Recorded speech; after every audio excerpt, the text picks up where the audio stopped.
Hi guys, tonight meron tayong kakausapin na ating mga kababayan and grabe, ang ganda rin ng kanilang storya. Kaya naisip ko na why not maging kakwentuhan natin sila and somehow baka makakuha po ng idea yung mga aspirants na gustong makapunta dito sa Canada. And actually, ito yung pinapangarap ng iba, yung paraan na to para makarating dito sa Canada. The best part, meron nang naghihintay na trabaho dito sa Canada. Same line of work sa Pinas. And ang pinaka-the best part, kasama ang buong pamilya. And ito pa, PR landed na sila. So, PR na, may trabaho. Ang ganda, grabe. Parang lumipat lang talaga sila ng Canada para ituloy ang buhay nila. Wala nang pakikipagsapalaran sa PR immigration. So, sana all, sana all. I remember yung usap namin year 2022. Lang taon na, 23, 24, 2 years na. And then, bumalik siya, nag-message sa akin na PR approved na sila and PR landed. Nakarating na dito sa Canada. Ang kagandahan nun, Edmontonians din. So, dito po sila sa Edmonton, nakatira ngayon. So, kailan lang sila dumating? May 29. So, last month lang. Hi, Miss Ivy! Finally, nagkita na tayo. And Michael, hindi naman nata tayo magkakalayo ng edad, feeling ko. Saan pala kayo sa Pinas? Batangas po. Batangas. Oo. So, masaya naman kayo so far sa Canada. Noong una. Yung mga jet lag. Sa Canada yung skin namin. Na-shock sa lamig. Yeah, medyo may lamig pa nun no? Parang spring bro. Yung kapatid nyo po, sino may kapatid? Ako po. Matagal na sa Edmonton? 10 years na siya dito. Kasi hindi nakakuha ng job offer. Kasi yung brother, yung employer niya, sakto, nag-retired na yung keeper nila. So, galing, no? Ayun. Parang, nung sinabi niya na mag-apply kami, hindi namin alam na open si Canada, yung 23, na, tapos, parang matagal na niya sinasabi, pero hindi pa nga kami convinced na umalis ng Pilipinas. So, nung time na nag-decide kami na, sige, go na to. Hindi ko alam na yung job offer. Akala ko for the purpose of the PR application, yung job offer. Tapos yun pala, totoo siya. Kailangan ng trabaho. So parang, in a way, siguro, inaalam lang din ng kapatid ko kung decidido na kami. Oo. Ayun. Sana all Kasi, grabe. Supposedly, mag-student pathway kami. So, sabi namin, kasi sabi nung time na yun, parang gusto na ni Kuya, sige, gusto na kayo dito, ganyan. Pwede ka mag-work from home, tapos ganyan. Pinag-pray namin, kasi wala kayong peace of mind, kasi sabi ko ay, naku, maghahabol lang tayo, pambayad ng tuition, ganyan. So, intay na lang natin yung PR pathway. Na ang pag-asa lang talaga namin ay provincial nomination. Kasi, no way, makakapasa yung points namin. 342 lang eh. Nung time na yon napapanood na namin yung inyong mga vlog. So, yung mga ganyan. Tapos, nung pipili kami ng NOC, kasi ako po talaga ay accountant. Siya ay computer engineering. Pero yung experience namin ay kumbaga kung dito sa Canada, iba yung category nila, syempre. Kumbaga, ako hindi pwede i-practice yung akin kasi kailangan ko mag-exam dito. Tapos siya naman, more on ano yun? Yung NOC. Computer technician, network. Computer network technician. Tapos nung nilook up po namin dun sa eligible occupations, parehas kami na nandun yung lista. Yun, sana ay mapili. Oo. Malakas din yung profile nyo kasi mas kami working nung nasa Pilipinas kami. Tapos 10 years experience. Yan. Oo. So kayong dalawa nagtulungan, which is good. Dun sa factors sa I think 2 out of 4 meron kami. Yung job offer tsaka yung may kamag-anak. Relative. Pero yung application namin talagang on our own DIY. DIY, nice. kayo. Express entry. Kasi 4 kami, syempre. Kung Wala kang mag-agency. gastos na. Oo. Ticket lang talaga Ticket. ng Ticket. aeroplano. Hindi, sa, ano yan, Ticket, yung PR Application. niya, sa Albert. provincial nomination. Oo. Yun. Pero ano pa rin? Oo. Sana all. Sana all. Kasi Galing. sabi, mas makatipid. Oo. Basa-basa na.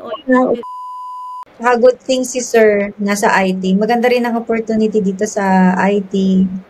Saka yan, actually sa inyong dalawa, meron po ba kayong gustong ma-advise or tips na ma-share sa ating mga aspirant din? Kasi maganda story yan yung sana all. Siguro yung advice namin, seek the Lord talaga. Yung will niya talaga. Yun, talagang kasi naman, pag nagpe-pray naman tayo, sumasagot naman si God.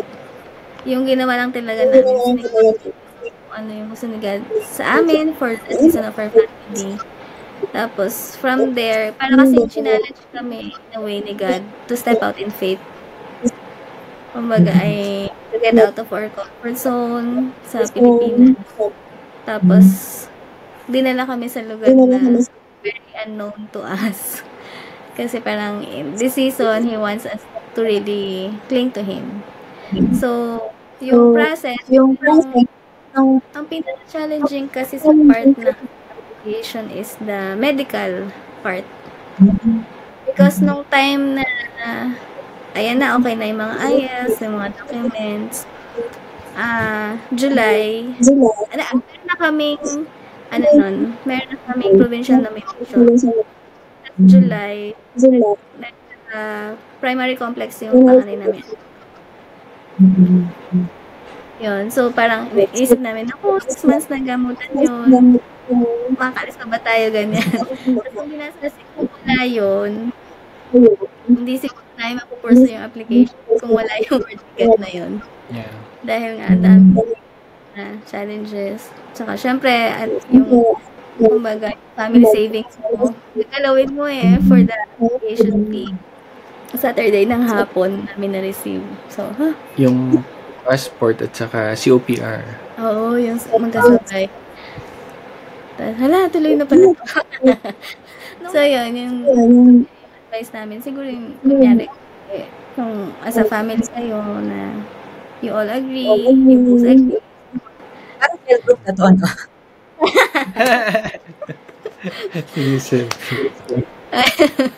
Nag-isel. Pero totoo talaga, diba, pagka nagpe-pray nga tayo, mas na-align din yung heart's desires natin na nag-align din eventually sa will ni Lord. Nakakatawa. Sometimes talaga, hindi rin yung talagang parang 101% na smooth. Laging may parang konting baliko. Para alam mo yun, pag natanggap mo yung result, ang sarap sa pakiramdam kasi alam mo yun, naghintay ka, nanalangin ka, and nagtiwala ka kay Lord na, tas eto na siya, eto na yung answered prayer mo. Di ba mas masarap yun kaysa yung parang diretso answered prayer? Parang walang dating, no? Right. Actually, marami ding challenges yung application namin. May isa pa pala no. Actually, na-decline siya nung una. Oo. Si Canada pala, nag-update ng proof of funds ng Every year. April. Nakakain na kami kay Alberta ng nomination. Tapos naging eligible yung aming Ganon? Abutan pa. Oo. Hindi namin na-update. Actually, kasalanan namin na hindi namin binasa yung update. Alam mo yung parang ang saya na dito sa Pilipinas. Baka mahirapan lang kami. Baka wala kaming community doon. Pero part ng word sabi niya. Instead of the thorn, shall come up a cypress. Instead of the briar, shall come up a myrtle. Tapos nung dig deeper, ibig sabihin pala ng community. Kung binigay na yung word na yun, sige, apply ulit tayo. Kay Alberta. Ayun. Kaya nadoblehan kami ni Alberta. Kasi guys, at least nung nomination. Diba parang Lang ng parang within a month within the month na-approve within din. the month. Tapos the next day, At, yung second draw, from that week, Pumasok draw na. ng American IRCC. Wow. So, 6 months. Yeah, Talaga. 6 months. Outlander pa, di ba? Yeah. Ano kasi din si Alberta, more on ano rin siya NOC. Nagugulat nga yung mga kakilala namin sa Pilipinas na pwede pala yun, diretso PR, gano'n. Yeah. Okay, pwede. Ayun. Parang akala nila actually, sort yung aming application. Kasi dahil syempre pag may sa job offer, akala nila sponsored na ni employer yung application. Pero yung sa amin hindi. Kumbaga yung work, makuha ko lang siya kung ma-approve yung aming PR. And thankfully, naghintay sila for me. Yung employer na ma-approve. So, Oo. Ay, bali, may taon bang naghintay si employer? Or 1 year. months? 1 year. Sa tingin nyo, parang mas nakatulong na referred by I think so. Kasi yung employer ko ngayon is kaya siya naghanap. Because she wants someone na mapapagkatiwalaan talaga. So happen, kapatid ko ay pinagkakatiwalaan niya. So parang, sige kung sinong i-recommend ng kapatid ko, in a way, parang natiwala na. Sige. Yeah. So, ganda. Yeah. Ang ganda lang din ng storya. Tapos magkakasama pa kayo ng kapatid mo. Madali yung settlement, may magsusundo sa airport. Kung sabi nga namin, grabe pa yung kung wala ka talagang kilala. Ang talaga. Si Sir Michael naman, ano kayong expectations mo dito sa work na na benefit kaming lahat. Like, yun nga, kung nandito pa yung mga bata, so siguro nga, work from home, tapos, okay naman din yung time hours, di ba? Tanong ko lang din po, nasa music ministry po ba kayo? Mukha po ba? Hindi. Bakit Nagda-drive na po kayo? Parehas naman, pero muna. Nanibago pa rin. Medyo kinakabahan ako kapag may biglang biglang gumagano So, settle din kayo sa Pilipinas, no?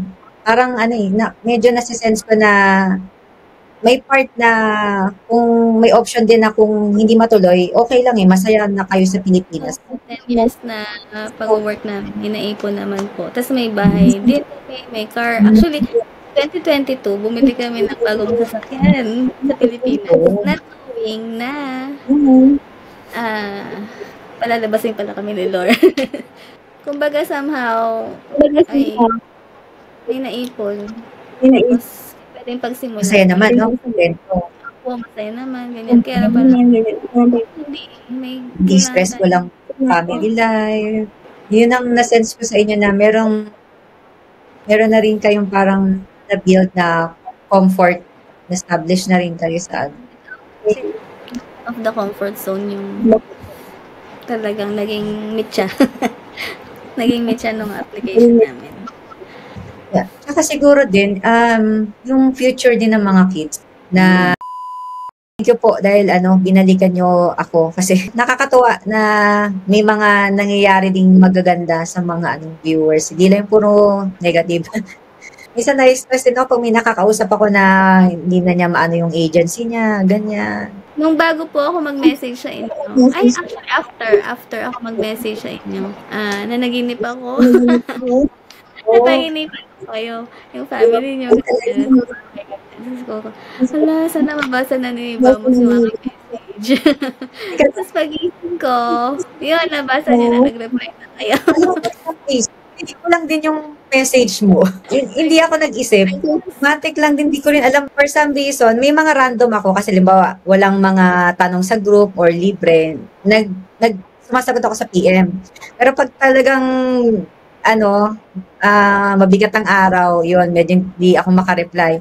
Pero yun sa'yo talaga, hindi ko rin alam, basta nag-click lang din ako sa'yo, tapos nagbasa ako, Sabi ko, wow, 2022 pa ikaw nag-message sa akin. Tapos PR na. Sabi ko, ayun, ang galing na bumalik ka.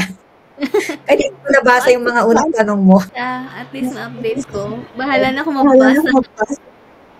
Oo. Tsaka another inspiration na rin sa iba na may pag-asa kahit na outland. Yan. Thank you po, Miss Ivy. And yun, pag nagkakita-kita tayo sa kalsada, sa sa grocery, tawagin niyo lang ako, tatawagin ko rin kayo.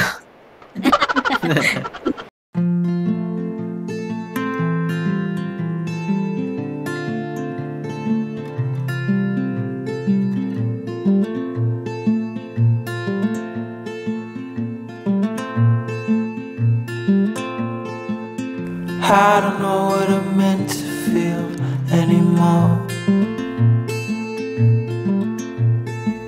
I take it out on my girl.